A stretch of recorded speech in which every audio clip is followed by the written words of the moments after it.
Hello.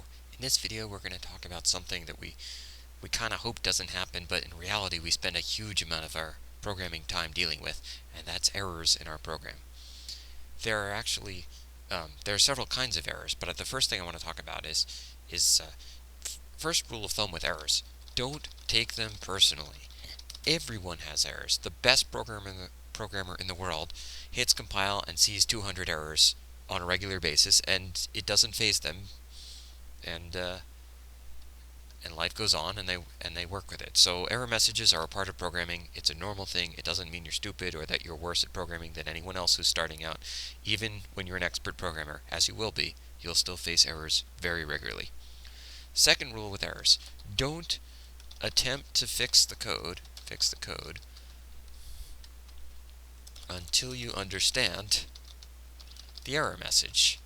So your programming environment, and we're working with Java, your programming environment, such as Java, will tell you a message explaining what's wrong with your program, and if you ignore that message, or you don't fully understand what that message says, or you understand some of it but not all of it, you'll make a change that won't make any sense, and then you'll be in bigger trouble.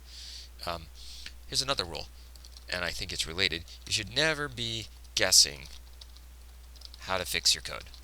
Never guess. Don't take a guess. Don't just try, maybe this will fix it, maybe that, ooh, that didn't work, maybe try this. Here's why. If you guess right, you won't know why.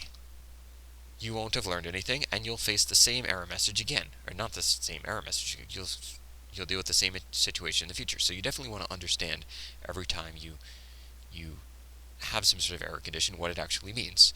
And second, if you guess wrong, you'll have dug yourself into a deeper hole. So you lose either way with guessing. So you definitely want to make sure you fully understand what the error message is telling you, what the problem is with your code before you go about changing anything. Alright, with that, let's take a look at some of the kinds of errors we might face. And there are really three kinds of errors. The first are compile time errors, also called syntax errors. And this just means you mistyped something, you misspelled something, and specifically, you've violated some rule of the language. You've broken some grammatical rule in your program. And you'll face these all the time, but they're not a big deal. They happen all the time. It's a perfectly normal part of writing a program. The next kind of error are runtime errors. This means your program compiles. So here, let's make a note here. This kind means doesn't compile. Here, it compiles, but crashes. Your program breaks when you try to run it. Doesn't run correctly. In which case, you'll see some sort of runtime error message. At some point, you violated an evaluation rule, you violated a precondition. Maybe your robot walked into a wall, maybe you made a square dark that was already dark, maybe you accessed an element that was out of bounds in some array, or any number of things that could happen in the course of writing a program. So your program might compile, and it will crash, and we'll explore those. But basically, your program reached an invalid state. In the middle of running, it reached some invalid situation. The third kind is the nastiest kind, and that's called a logical error. This is where your program compiles, and it runs, but doesn't do what you want. It behaves, it doesn't crash, but it doesn't do what you want. So let's start taking a look at these kinds of errors, and I want to start first with compile time errors, because those are actually the easiest kind and the ones that you'll face the most, or you'll feel like you're facing the most. Syntax errors, compile time errors, you misspelled something, you miswrote something, and so I have a program here that we wrote earlier, and I've introduced a number of errors in my program, and I want to get to figure out what those errors mean. So here we go. We're compiling, and oh my god, 11 errors. I'm going to kill myself. No, I'm not. 11 errors, that's perfectly normal. That's not even a very large number for a program. And if I sit and read all these error messages, I'm going to be very upset. But there's no need to, because it turns out sometimes you have only one error in your program, and when even though it tells you you have 11 errors, you fix the first error and the other 10 go away. So sometimes one mistake in your program can result in several error messages. So usually, although I have known Dr. Java to violate this rule, but usually you want to start with the first error message and then fix that problem, and then look at the next error message, fix that problem, and each time you fix a problem, you recompile and you see what the error says now. Every now and then, the first error won't make sense to you, and you'll skip to the second one, and hopefully it will make sense. So let's see, the first error I'm getting, actually here's the first rule of error messages. Notice, I don't know if you can see this, but it's highlighted my error, and Dr. Java, and most development environments will do this, has jumped right to the line of code with the problem, and it has highlighted something on that line. So there's apparently something wrong right here. And let's see, the error says identifier expected. Identifier expected. And this is one that you'll face. In fact, I think this one might be worth putting on our list of terrible error messages we would like to understand. Identifier expected. There are many things that could mean, but it often, for beginning programmers, it often just means that you wrote, or we wrote, let's all take responsibility for this. We wrote statements outside of any method. And that's exactly what's going on here. This call to robot.move is just sitting at the top of the file for no good reason. It's not inside of any methods. And in fact, I just wrote that just to see this error message, so I'm going to get rid of it. Usually fixing an error is not this simple, but in this case, I wrote that just for fun. Let's go ahead and we're going to recompile anytime we fix anything. And as it turns out, that just eliminated one error, but sometimes it will eliminate several. And I only look at the first error again, and it says semicolon expected. So many times when the computer is scanning through our text, is parsing that text, it's going to find something that surprises it. And here, it found something that surprised it right at this moment, and it says it expects a semicolon. So one of the first rules of thumb about these what it expected error messages is the computer is almost always wrong about what it expects. Because if you say, oh, I must have meant to put a semicolon here, well, that's not right. There shouldn't be a semicolon there.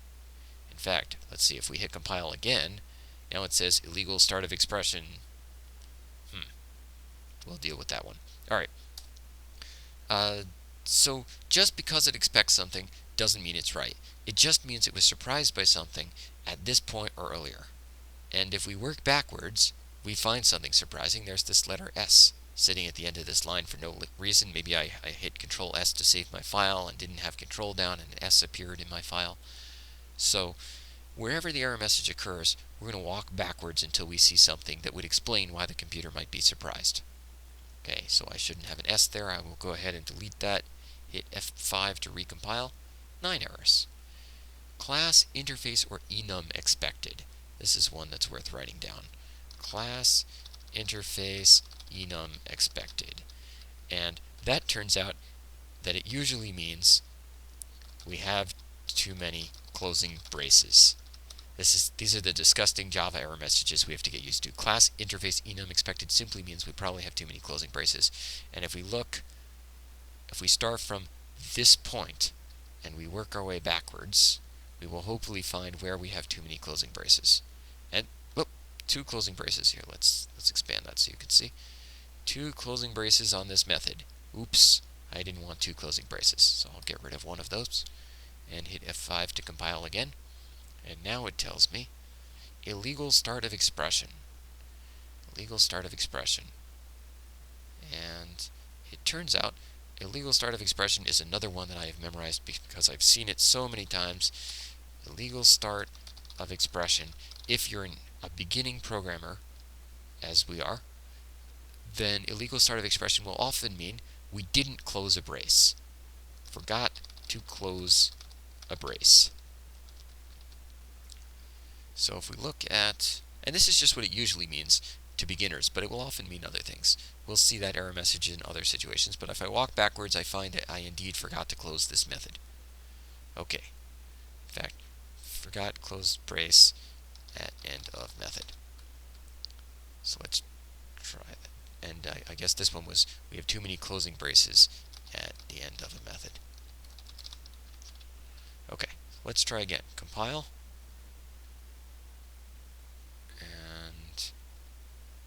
now it tells me I have only one error. I'm convinced I didn't fix 11 errors, so notice that fixing one error at a time, sometimes the count goes down by more than one. So now it tells us reached end of file while parsing. Reached end of file. Reached end of file generally means that we forgot closing brace at end of file. So that's an easy one to fix. Here's the end of my file, and oops, I did forget the brace that closes the entire class, the whole file. Let's compile again. Oh, well, that's 2 errors found. I seem to have lost track of my errors, but that's okay. 2 errors found, and it says class comb is public should be declared in a file named comb.java. Alright, let's write that one down. Should be declared in a file named. When you see that, it usually means that the file name is wrong.